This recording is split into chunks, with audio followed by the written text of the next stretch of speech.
koperasi ke depan ini betul-betul mampu melakukan promosi ekonomi anggotanya.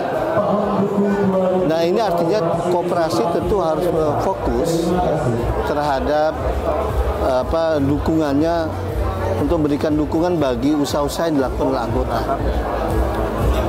Sehingga ketika koperasi ini orientasinya pada open ship gitu, membuka cabang-cabang baru, kita khawatirkan layanan kepada anggota existing ini menjadi tidak kuat.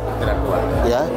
Nah, karenanya mumpung ini moratorium dan kami tersang waktunya, tadi saya tegaskan bahwa kami tidak ingin segera mencabut moratorium dengan berbagai alasan tadi, ya.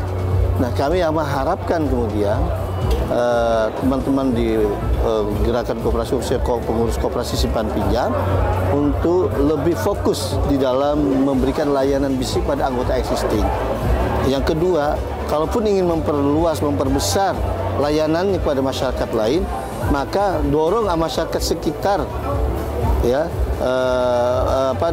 katakanlah layanan yang sudah existing hari ini hadir, ada kantor cabangnya dan seterusnya, maka itu diperluas saja. Jawa Tengah punya 30 juta penduduk. Ya, saya berharap betul sebagian besar dari penduduk Jawa Tengah menjadi anggota Kospin. Jadi tidak perlu expand keluar, tapi justru kemudian melakukan intensifikasi ke dalam. Sehingga dengan demikian terjadi pertumbuhan jumlah anggota yang besar, tanpa mereka harus mendirikan koperasi-koperasi baru, tapi bergabung dengan koperasi yang eksis. Lalu yang kedua, pengurus akan lebih bisa fokus, manajemen akan bisa fokus untuk berorientasi pada peningkatan promosi ekonomi anggota. Ini proses penataan manajemen, saya kira pengurus Kospin Jasa Syariah ini harus segera melakukan proses fit and proper, tahapannya harus dilalui, yang kemudian setelah itu dapat menjalankan usaha ya sebagaimana apa yang diharapkan oleh seluruh anggota yang sudah tergabung di dalam Kospin Jasa Syariah.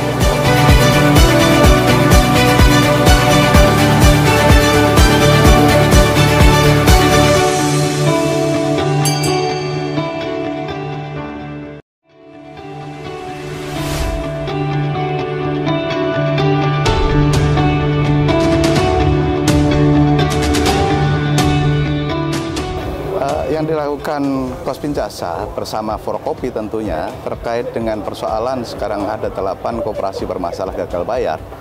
Kami berusaha memberikan edukasi kepada seluruh koperasi-koperasi yang ada untuk melakukan satu transparansi kepada seluruh anggotanya, kemudian perkuat lagi seluruh jaringannya sehingga bisa membedakan masyarakat dengan mudahnya mana sih koperasi yang benar dan koperasi yang abal-abal.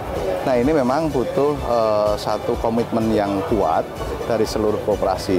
Insya Allah kami akan terus melakukan itu supaya masyarakat ini ke depan tidak lagi dirugikan. Dan kami juga berharap sinergi dengan pemerintah ini supaya bisa memberikan satu gambaran ciri-ciri atau apapun itu bahwa mana koperasi yang baik dan mana koperasi yang abal-abal. Saat ini kan terus terang saja dalam hal itu kurang ya. Jadi koperasi-koperasi yang tergabung di dalam Forkopi memang pada waktu itu kami audiensi langsung kepada Menteri Koperasi, yang mana kami berkomitmen untuk bersama-sama pemerintah mengisi RUU perkoperasian ini supaya aspirasi dari para pelaku pegiat koperasi sejati ini terakomodir. Kami berharap bahwa RUU atau Undang-Undang Koperasi yang baru nanti betul-betul memperkuat koperasi dan kemudian meminimalisir celah untuk koperasi ini dimanfaatkan oleh pihak-pihak yang bertanggung jawab.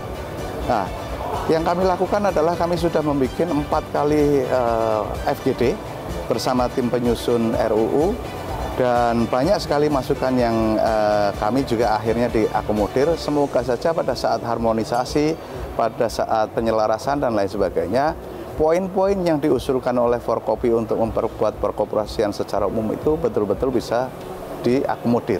Tadi informasinya di PAK sudah beres. Jadi gini, Yang dilakukan koperasi ini sebetulnya adalah mengisi ruang-ruang kosong di masyarakat kecil, para pelaku ekonomi mikro dan kecil terhadap akses pembiayaan. Mereka memang tidak tersentuh oleh perbankan dan bahkan bisa jadi tidak bisa memenuhi persyaratan dari perbankan itu. Nah, koperasi hadir di situ. Sudah berpuluh tahun kami hadir di situ karena kalau enggak, misalkan di pasar-pasar mereka kemudian terjerat rentenir. Itulah yang saat ini kami jalankan. Satu, yang kedua, kontribusi koperasi-koperasi melalui CSR dan sebagainya saat ini sudah banyak sekali yang dilakukan. Kospin Jasa banyak sekali membantu rumah-rumah peribadatan, bahkan memberikan satu rumah sakit khusus yang didedikasikan kepada masyarakat, untuk membantu masyarakat. Teman kami BMI memberikan 400 unit rumah kepada anggotanya yang memang tidak layak. Banyak hal lain yang dilakukan oleh teman-teman koperasi lain. Nah, disinilah barangkali kita juga butuh kerjasama dengan media-media untuk juga mengangkat prestasi atau hal-hal baik yang dilakukan oleh koperasi selama ini. Jangan kalau pas ada masalah saja expose-nya besar, tapi kami berharap kerjasama yang baik ini untuk bisa mengekspos prestasi-prestasi daripada koperasi-koperasi yang baik-baik itu.